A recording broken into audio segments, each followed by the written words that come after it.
Dinner that night was supposed to be simple. Just family. Just conversation.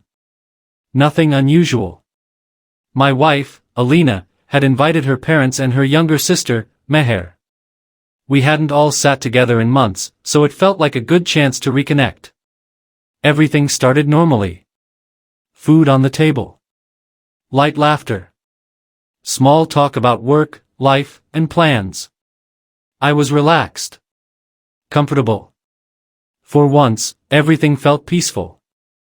Meher was quieter than usual. I noticed it early on. She barely touched her food. Kept looking down. Avoided eye contact. At first, I thought she was just tired. But then I noticed something else.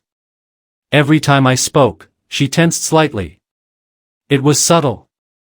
But enough to make me uneasy. "Are you okay?" Alina asked her at one point.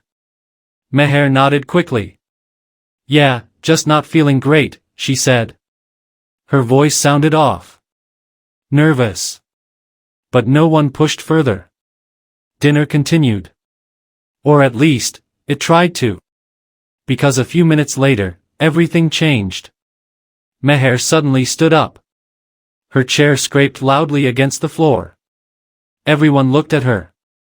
Her hands were shaking. Her face pale. "I can't stay quiet anymore," she said. The room went silent.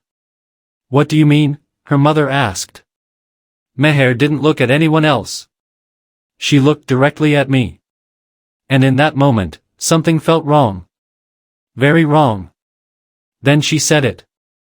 "You need to tell them," she said, her voice trembling. My heart skipped.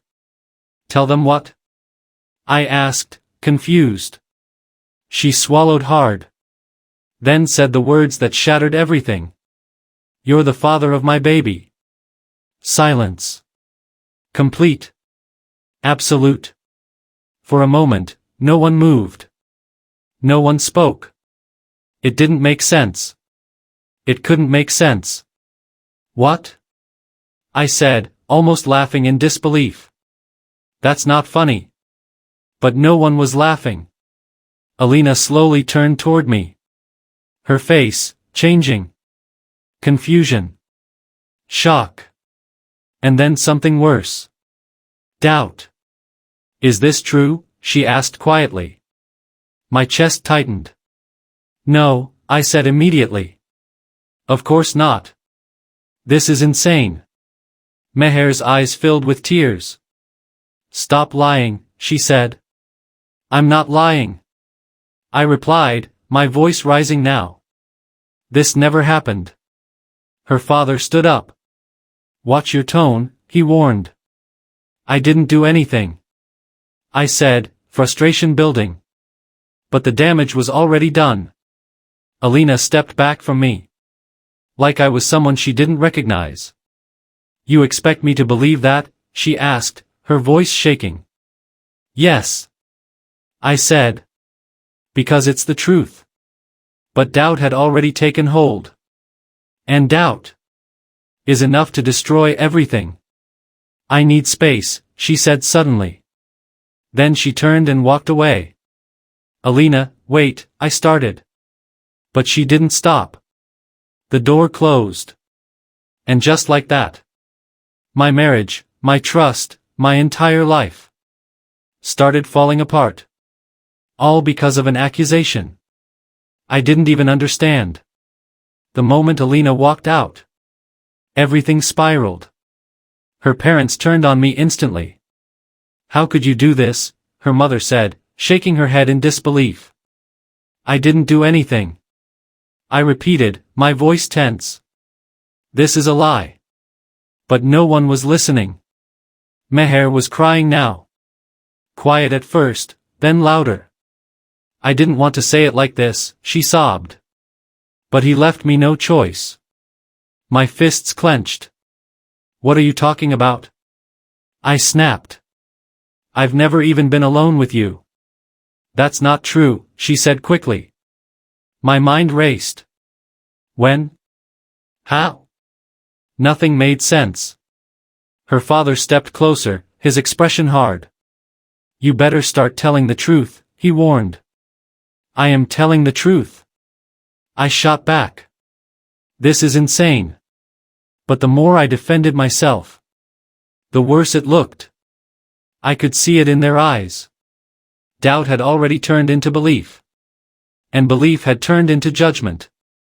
I grabbed my keys. "I'm leaving," I said. "This conversation isn't going anywhere." "Running away won't fix anything," her mother said coldly. "I'm not running," I replied. "I just need to figure out what's really going on." I walked out before they could say anything else.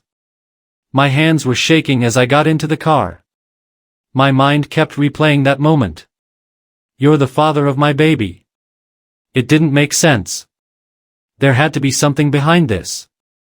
Something I was missing.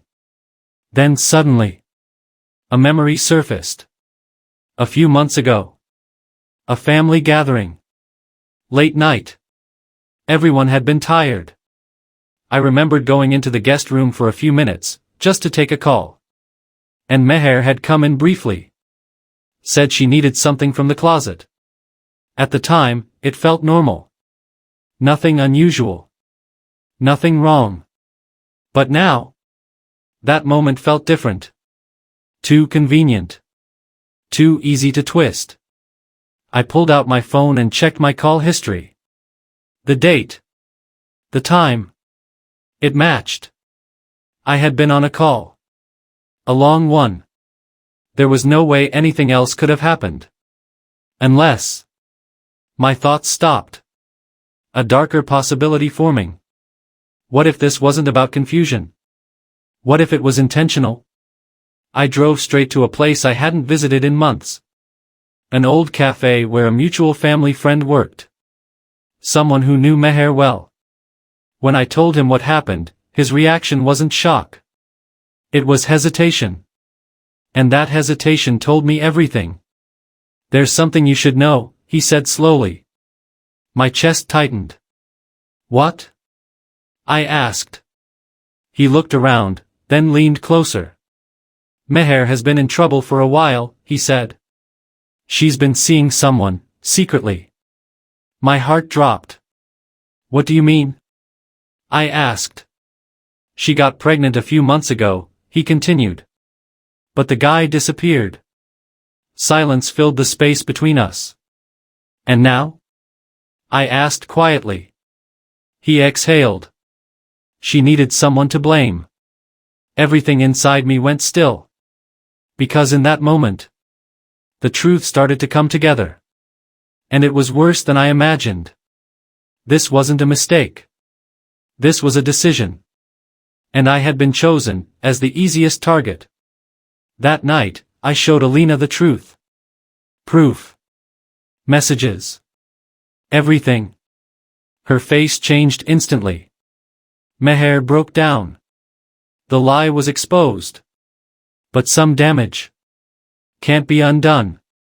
Because once trust is broken, even the truth feels too late.